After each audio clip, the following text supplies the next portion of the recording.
Hello mga bossing, ito po mga bossing ko ang ating aloe vera. Ito po isa sa mga subok na napakaswerte mga bossing. Ito po mga bossing ko ay pampalakas ng karisma.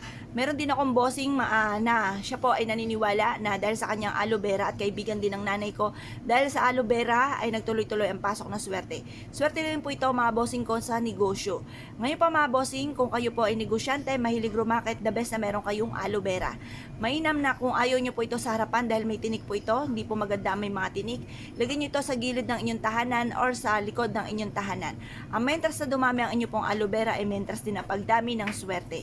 Ngayon pa mga bossing, talian nyo po ito ng kulay pula. Kumuha po kayo ng isang baso na may tubig na napakalinis at ilagay nyo po itong ating aloe vera. Ito pa mga bossing ko ay makakatulong upang sa ganon, higit ang swerte na dumating po sa inyo. Dumaloy ng parang tubig ang swerte po sa inyo nang walang humpay mga bossing. Ang aloe vera mga bossing ko ay malagkit. Inihalin tulad ito sa pagmagnet ng swerte mga bossing. Ito pa mga bossing ko ay isa sa mga pinakapamamaraan upang sa ganon magkaroon kayo ng strong relationship ng inyo pong family. May iwasan ng mga pag-aaway-away sa loob ng inyo pong tahanan at manatili ang anghang ng pagsasama ng isang mag-asawa or ng magsing irog mga bossing. Kaya mainam na meron po kayong aloe vera. Ang mentras sa pagdami ng aloe vera, magtanim po kayo sa inyo pong mga kahit yung sa mga lata na mga tira-tira, mga natira po ninyong lagyan ng ganito, ng mga biskwit, ayan, butasan lang pinakailalim, lagyan ito ng matabang lupa at tamnan nyo po ng aloe vera. Subok po ito na napakaswerte. Mentras sa pagdami, mentras din po na pagdami ng kaswertihan. Ngayon pa mga bossing, kung kayo po'y naniniwala, subukan nyo po na magtanim po ng ganito mga bossing. At mentras po siyang dumadami mga bossing, mapapansin niyo na parang lagi kayong iniaadya kung saan lagi kayo ay suswertihin.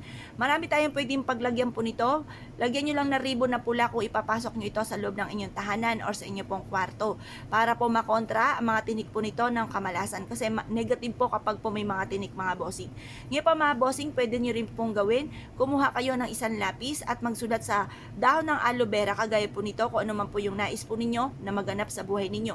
Halimbawa po, kayo po'y lubog sa pagkakautang, sabihin nyo po, sa pamamagitan ng pampaswerteng ito at sipag at tiyaga, pananalig sa mahal na Panginoon, kailanman na hindi na ako mangungutang pa. Isulat nyo po dito mga bossing, makakabayad na kayo sa inyo po mga pagkakautang, kailanman na hindi na po kayo mangungutang pa.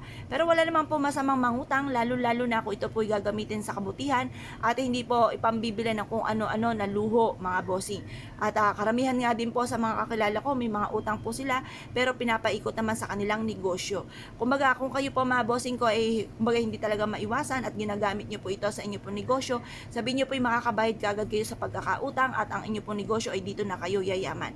Ganun po mga bossing. Or kaya hindi ka makatagpo ng tunay na pag-ibig, isulat nyo po dito, makakatagpo na ako ng tunay na pag-ibig, magkakaroon na ako ng forever. Ganun po mga bossing.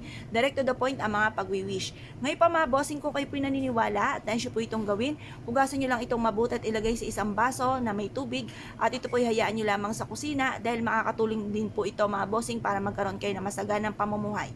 Ilagay nyo rin po ito mga bossing ko sa salas or sa inyo pong kwarto.